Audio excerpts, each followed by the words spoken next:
Good morning, students. Welcome in history class. Today we will start first chapter, the French Revolution. First we will see what is French Revolution.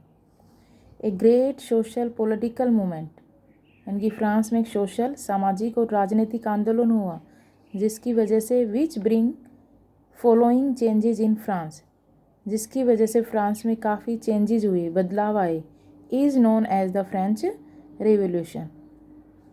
Before start the chapter, first we will see before 1789 or after 1789, because French Revolution occurred in which date, start in which date, 14 July 1789. So firstly see before 1789 in the France monarchy system was there, यानी कि ruler was autocratic. It means France was under the rule of a monarch, not elected by the people. At that time during the French Revolution, who was the ruler there? Who was the monarch? Louis XVI. All the political powers were vested, and all the political powers were in the hands of the first two states. That time French society was divided into three states: first, second and third. First and second states enjoyed all the power. Third, before 1789, no fundamental rights of citizens, यानी कि citizens ordinary people they didn't enjoy any fundamental rights, यानी कि उनके पास मौलिक अधिकार नहीं थे. France of N empire, यानी कि France was not a nation, France was called an empire because France was under the rule of a monarch.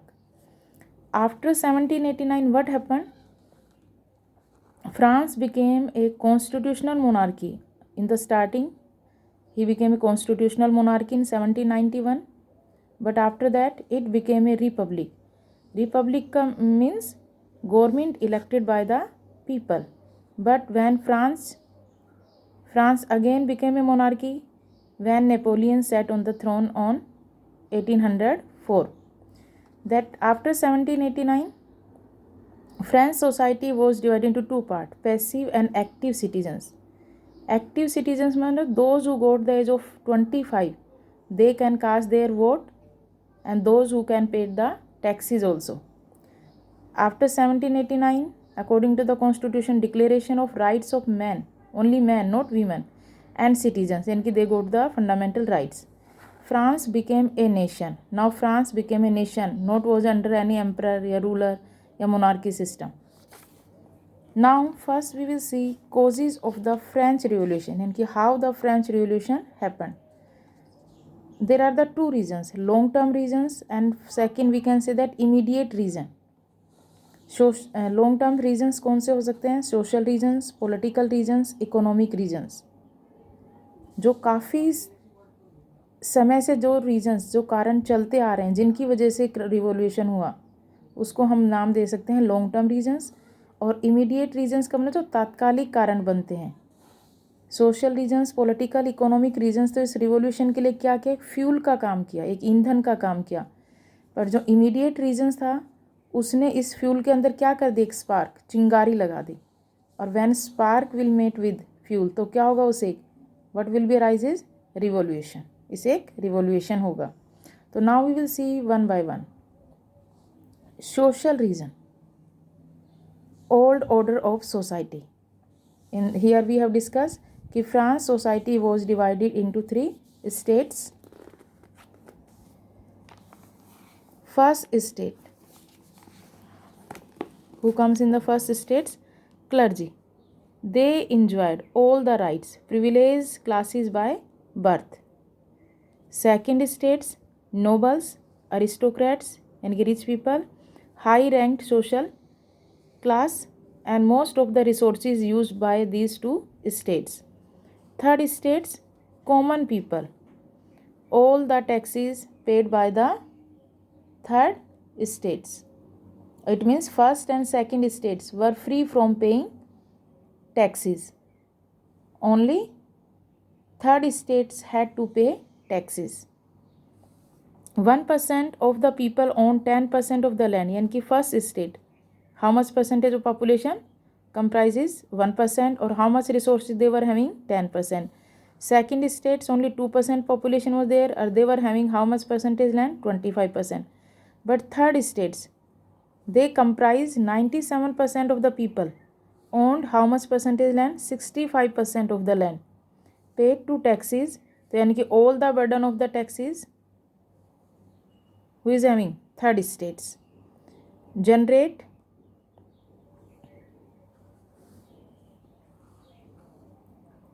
अब थर्ड स्टेट्स में से क्या एक डेवलप हुआ? मिडिल क्लास इसी में से, क्योंकि मिडिल क्लास के अपने सपने होते हैं, वो सोचते हैं कि कोई भी ऐसा राइट नहीं है कि जो किसी को बाय बर्थ मिला हुआ या स्पेशल प्रिविलेज हम बोल सकते हैं उसको, नहीं।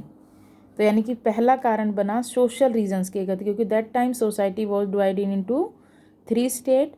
First and second states were free from paying taxes. They enjoyed all the rights. They were saying कि all the rights we got from the by birth और all the tax paid by the third states. Now political reasons. What were the political reasons? In 1774, Louis XVI sat on the throne. That time, Louis XVI belongs to the Bourbon dynasty. और उसकी कितनी as थी उस समय जब गद्दी पे बैठा? 20 years old only. He got married with Austrian princess Antoinette. Belongs to which dynasty? Bourbon dynasty. Before that, Louis XVI, Louis XV and XIV were ruling there. They were very powerful and strong. But Louis XVI became weak due to clergy and noble people, because they were enjoy all the powers. Now political reasons क्या था?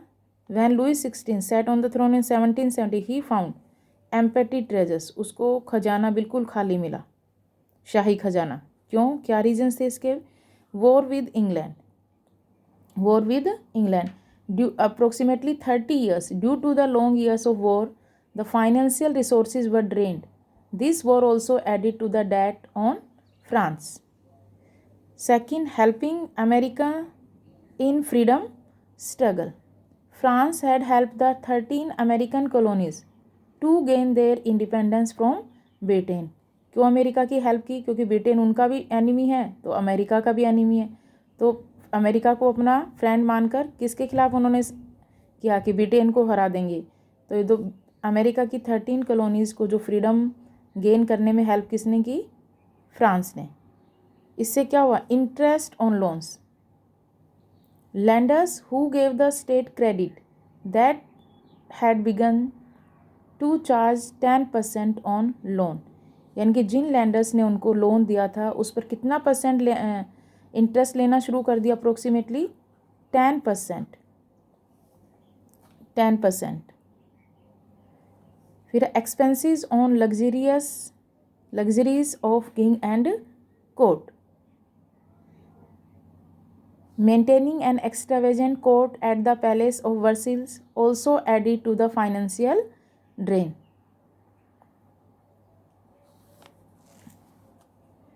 Now see economic reasons.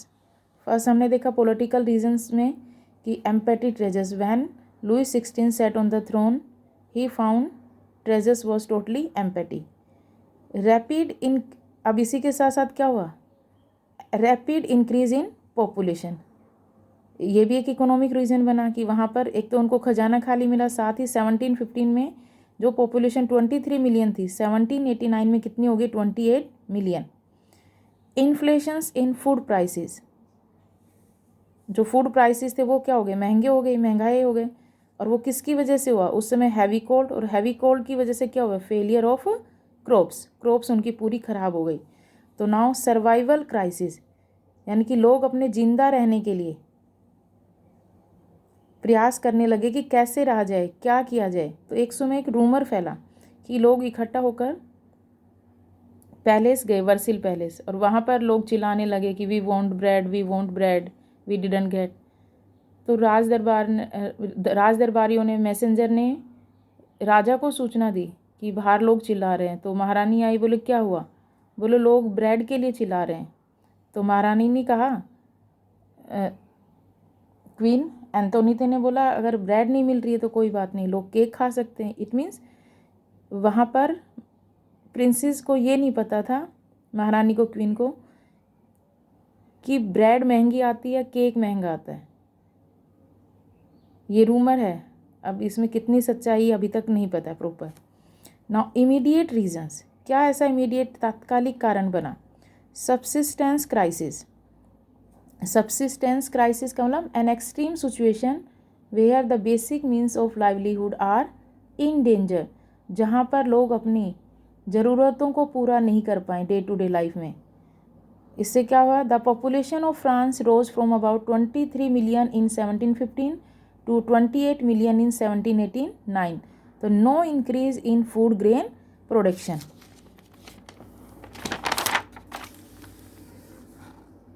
Second, no increase in wages of labours, जो labour का wages था उसमें भी कोई increase नहीं हुआ। So prices of bread rose. तो burden, subsistence crisis occurred, burden of taxes only third states, और पूरा जो टैक्सेस का पे था वो किसके ऊपर था? पूरा थर्ड स्टेट्स के। Paying two types of taxes, paying two types of taxes. First है tithes, that tax was paid to the church. A tax levied by church, यानी कि 1/10 उनका एग्रीकल्चर का प्रोड्यूस का जो 1/10 होगा वो किसको पे करना होगा? उनको टाइथ टिथेस, चर्च को। और टैलीज, ये tax to be paid directly to state, यानी कि डायरेक्टली किसको पे करना होगा? उनको, किंग को। टिथेस मतलब जो टैक्स किसको पे करेंगे? चर्च को। और टैलीज टैक्स किसको पे करेंगे? थर्ड स्टेट डायरेक्टली किंग को। अब इसी के साथ साथ इमीडिएट कारण रीजन में एक ये हुआ, a growing of middle class and ideas of philosophers. Third states also divide into two parts. First में आता है आपका educated professionals, traders, officials, manufacturers. और सेकंड में आता है आर्टिशियंस, पीजेंट्स, लेबर्स। अब जो एजुकेटेड लोग थे, प्रोफेशनल्स थे, ट्रेडर्स थे, ऑफिशियल, इन्होंने क्या क्वेश्चन अराइज किया कि there should be no privilege based on birth, कि किसी को भी बाय बर्थ कोई विशेष अधिकार नहीं मिले हुए हैं। और उन्होंने एक क्वेश्चन और अराइज किया, there should be government controlled by people's representatives, कि ऐसी गवर्नमेंट बननी चाहिए जो लोगों के द्वारा चूज की हुई हो, लोग उसको बनाएं।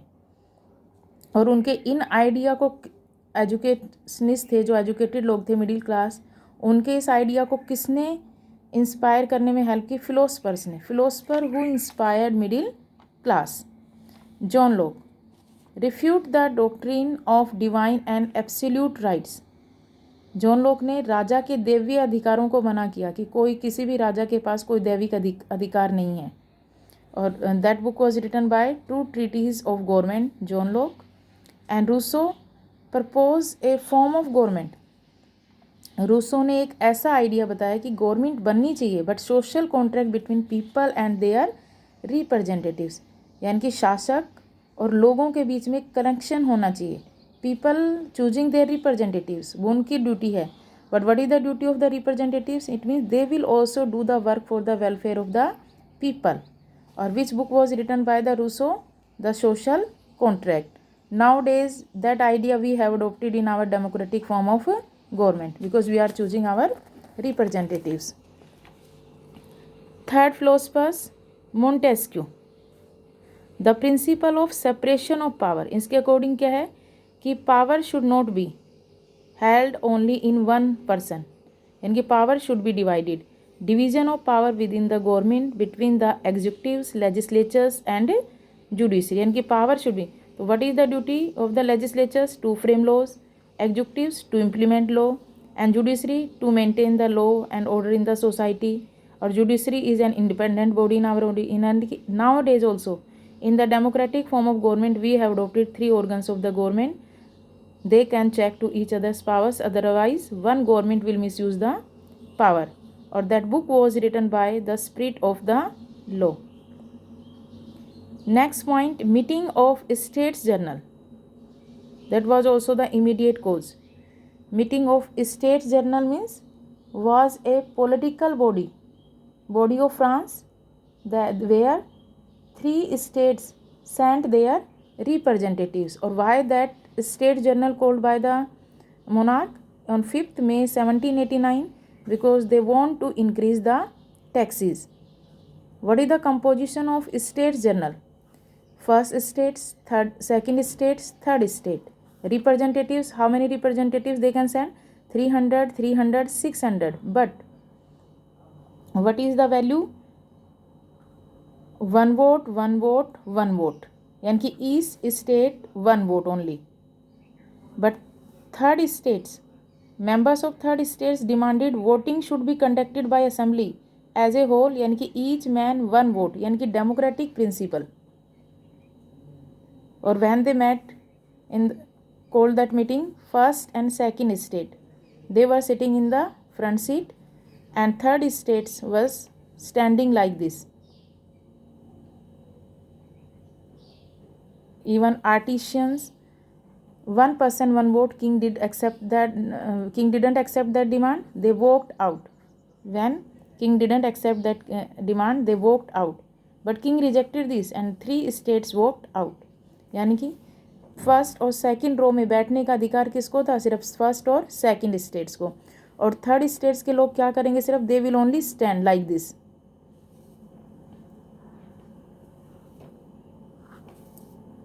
And they walked out, and where they reached?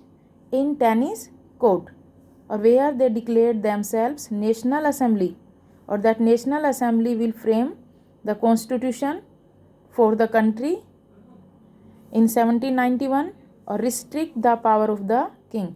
In the discuss about the tennis court incident, we will discuss in next lecture. Thank you.